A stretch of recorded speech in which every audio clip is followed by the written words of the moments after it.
So illustration track.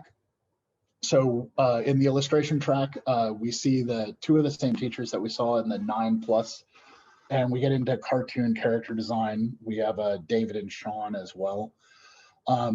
So we're going to talk about these individually instead, but we see that there's a couple of different classes in it.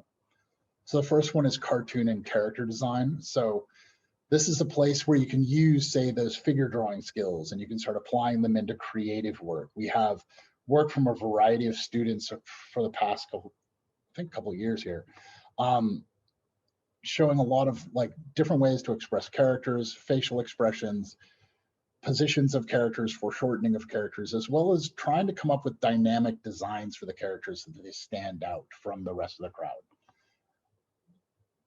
Creative comic book. So how to tell stories with your art. This is a really, really good, fun place to take any of the skills that you have within drawing, pen and ink, digital.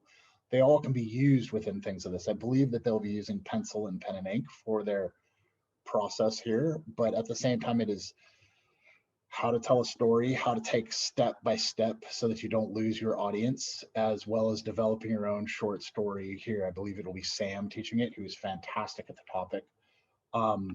And it is definitely a good place to exercise some of the technical skills you've been learning in a creative way. Also very good for people that are leaning towards animation as you go forward.